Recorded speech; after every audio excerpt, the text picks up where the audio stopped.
तेरी औकात है तिजोरी को खोलने की? तू जानता भी है इसमें करोड़ों का खजाना। मैं 3 साल से परेशान हूँ, इसे कोई खोल क्यों नहीं पा रहा है? अगर तूने इस तिजोरी को खोल दिया तो मैं तुझे पूरे 10 करोड़ रुपए दूंगा। शहर के सबसे पुराने बाजार के बीचों बीच एक इमारत थी जिसे लोग शर्मा सेठ की हवेली कहते थे। बाहर से देखने पर वह जगह किसी आम गोदाम जैसी लगती थी, लेकिन अंदर कदम रखते ही समझ आ जाता था कि यहाँ कुछ अलग है। मोटी दीवारें, भारी दरवाजे और बीचों बीच रखी हुई एक विशाल तिजोरी, वही तिजोरी जिसकी चर्चा पूरे शहर में थी। यह तिजोरी कोई साधारण तिजोरी नहीं थी। कहा जाता था कि इसके अंदर करोड़ों का खजाना बंद है, सोना, हीरे, पुराने सिक्के और न जाने क्या क्या। लेकिन दिक्कत बस एक थी, तिजोरी खुलती नहीं थी। पिछले 3 सालों से शर्मा सेठ ने हर मुमकिन कोशिश कर ली थी। बड़े बड़े इंजीनियर आए, लॉक एक्सपर्ट बुलाए गए, विदेशी मशीनें मंगवाई गईं। किसी ने कोड तोड़ने की कोशिश की, किसी ने सेंसर लगाए, लेकिन हर बार नतीजा एक ही रहा, तिजोरी वहीं की वहीं बंद। आज फिर वही दिन था। हवेली के बड़े हॉल में भीड़ जमा थी, बिजनेस पार्टनर, वकील, मीडिया और कुछ खास मेहमान। बीच में खड़ी थी वह काली मोटी लोहे की तिजोरी। उस पर पुराने किस्म के निशान खुदे थे, जैसे किसी ने जानबूझकर उसे रहस्यमय बनाया हो। शर्मा सेठ का चेहरा चिड़चिड़ा था, सफेद कुर्ता, मोटी सोने की चेन और आंखों में गुस्सा। सामने खड़ा आखिरी एक्सपर्ट अभी अभी हार मान चुका था। सॉरी सेठ जी, उसने कहा, इस तिजोरी का मैकेनिज्म बहुत अलग है, शायद बिना ओरिजिनल जानकारी के इसे खोलना नामुमकिन है। हॉल में हल्की सी खुसर फुसर शुरू हो गई। कोई बोला, इतना पैसा और फिर भी तिजोरी बंद। कोई हंसा, कोई सिर हिलाने लगा। उसी वक्त दरवाजे के पास खड़ा एक लड़का आगे बढ़ा। उम्र करीब 15 या 16 साल, बदन पर फटा पुराना शर्ट, धूल से भरी पैंट और पैरों में घिसी हुई चप्पल, बाल बिखरे हुए, चेहरा दुबला लेकिन आंखों में अजीब सा ठहराव। उसने धीमी लेकिन साफ आवाज में कहा, सेठ जी, मैं तिजोरी खोल सका हूँ। पूरा हॉल एक पल के लिए शांत हो गया। फिर अचानक हंसी फूट पड़ी। किसी ने जोर से कहा, अरे ये कौन है? किसी ने कहा, बाहर से कोई बच्चा घुस आया है। गार्ड आगे बढ़े, लेकिन शर्मा सेठ ने हाथ उठाकर उन्हें रोक दिया। उन्होंने लड़के को ऊपर से नीचे तक देखा, कपड़े, शक्ल, हालत, फिर व्यंग्य से मुस्कुराए। तू? सेठ ने कहा, यह तिजोरी इतने बड़े बड़े दिमाग नहीं खोल पाए और तू खोल देगा? लड़के ने नजरें झुकाई नहीं। एक मौका दे दीजिए, अगर नहीं खोली तो मैं खुद चला जाऊंगा। भीड़ को मजा आने लगा, कैमरे फिर से उठ गए। नया तमाशा मिल गया था। शर्मा सेठ ने ठहाका लगाया और बोले, ठीक है, अगर तूने ये तिजोरी खोल दी। उन्होंने जानबूझकर रुककर सबकी तरफ देखा। तो मैं तुझे 10 करोड़ रुपए दूंगा। हॉल में शोर मच गया। कोई बोला, पागल हो गए हैं सेठ। कोई बोला, अब देखो बच्चा क्या करता है। लड़के ने सिर्फ एक बात कही, मंजूर है।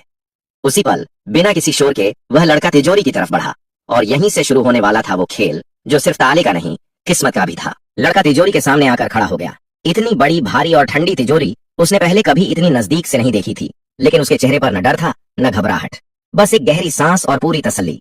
भीड़ में से कोई बोला, अरे इसे तो ताला छूना भी नहीं आता होगा। किसी ने हंसकर कहा, लगता है सेठ जी आज दान करने के मूड में हैं। शर्मा सेठ हाथ बांधे खड़े थे, उनके चेहरे पर आधी हंसी, आधा तंज। उनके लिए यह सब एक मनोरंजन था। उन्हें यकीन था कि कुछ मिनटों में यह लड़का थक कर खुद पीछे हट जाएगा, लेकिन लड़के ने किसी की बात नहीं सुनी। उसने सबसे पहले तिजोरी को गौर से देखा, बहुत गौर से, जैसे वह सिर्फ लोहे का ढांचा नहीं, कोई पुरानी कहानी पढ़ रहा हो। उसकी उंगलियां तिजोरी की सतह पर हल्के हल्के घूमने लगीं, कभी ऊपर बने निशानों पर, कभी किनारों पर, कभी नीचे के कोनों पर। एक बुजुर्ग वकील ने पास खड़े आदमी से फुसफुसाकर कहा, देख रहा है, ये यूं ही हाथ नहीं फेर रहा, कुछ ढूंढ रहा है।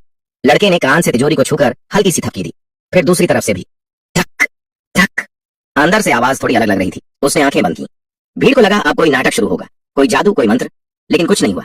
वह बस खड़ा रहा, शांत, जैसे अपने दिमाग में किसी नक्शे को दोहरा रहा हो। दरअसल उसका नाम नीरज था। नीरज पास की झुग्गियों में रहता था। उसका पिता कबाड़ी का काम करता था। टूटे ताले, जंग लगे बक्से, पुराने संदूक, यही नीरज की दुनिया थी। बचपन से वह अपने पिता के साथ कबाड़ छांटता रहा था। कई बार ऐसे ताले मिलते जो दिखने में बेकार होते, लेकिन नीरज घंटों बैठकर उन्हें खोल देता। उसे मशीनें नहीं आती थीं, उसे किताबों की भाषा नहीं आती थी, लेकिन उसे सुनना आता था। धातु की आवाज, दबाव का फर्क, खाली जगह का अंदाजा। नीरज ने तिजोरी के दाईं ओर बने एक छोटे से उभार पर उंगली रखी। वहां कोई बटन नहीं था, बस थोड़ा सा फर्क। उसने वहां हल्का दबाव डाला, फिर छोड़ा, कुछ नहीं हुआ। उसने दोबारा कोशिश की, इस बार दबाव थोड़ा बदलकर, फिर नीचे वाले कोने में वही किया। भीड़ बोर होने लगी। एक रिपोर्टर बोला, लगता है खत्म हो गया शो। लेकिन तभी नीरज रुक गया। उसने सिर थोड़ा तिरछा किया, जैसे किसी हल्की आवाज को पकड़ लिया हो।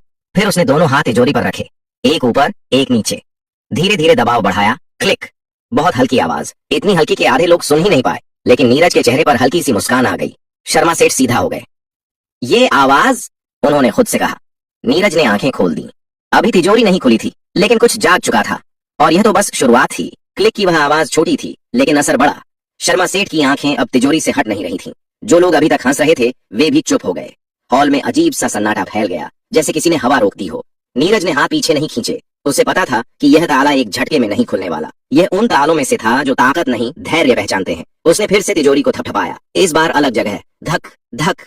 एक तरफ से आवाज भारी थी, दूसरी तरफ खोखली। उसके माथे पर पसीने की हल्की बूंदें आ गईं। कपड़े पुराने थे, लेकिन उसकी हर हरकत बेहद नपी तुली थी, जैसे वह कोई अंदाजा नहीं लगा रहा बल्कि किसी याद को फॉलो कर रहा हो। भीड़ में से एक इंजीनियर बुदबुदाया, यह लड़का प्रेशर पॉइंट्स ढूंढ रहा है।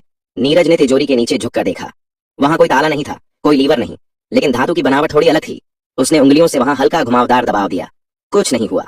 उसने सांस छोड़ी, फिर दोबारा कोशिश की, इस बार पहले से थोड़ा धीमा। अंदर से फिर वही आवाज आई, गुड। अब यह आवाज साफ थी। शर्मा सेठ अनजाने में आगे बढ़ाए।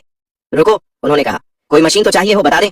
नीरज ने बिना पलटे कहा, नहीं सेठ जी, मशीन उलझा देती है, यह तिजोरी सीधे हाथ से बात करती है। कई लोग चौंक गए, सीधे हाथ से बात करती है? नीरज ने तिजोरी के सामने खड़े होकर आंखें बंद की। उसने दोनों हथेलियां तिजोरी पर रखी, जैसे कोई डॉक्टर मरीज की धड़कन सुनता है।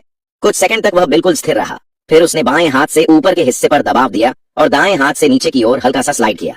क्लिक, फिर एक और क्लिक। अब आवाजें साफ थीं। हॉल में खड़े कैमरे फिर से चालू हो गए। रिपोर्टर फुसफुसाने लगे, कुछ हो रहा है, ये बच्चा सच में कुछ कर रहा है। नीरज के दिमाग में उसके पिता की आवाज गूंज रही थी, हर ताला जल्दी नहीं खुलता बेटा, पहले उसे समझना पड़ता है। उसने तिजोरी के किनारे पर उभरे एक बेहद छोटे निशान पर उंगली रखी। ये निशान जंग जैसा लगता था, लेकिन असल में वह जानबूझकर बनाया गया था। उसने वहां दबाव डाला, धीरे, लगातार। अचानक तिजोरी के अंदर से भारी चीज के सरकने की आवाज आई। गुड, धड़। भीड़ में किसी ने सांस खींच ली। अरे, नीरज ने हाथ हटा ली। वह जानता था, अभी नहीं। अगर वह जल्दबाजी करता तो सब फिर से लॉक हो जाता।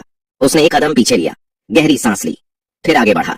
अब तिजोरी सिर्फ एक लोहे का डिब्बा नहीं थी, वह जा चुकी थी और पहली बार वह खुलने के लिए तैयार लग रही थी।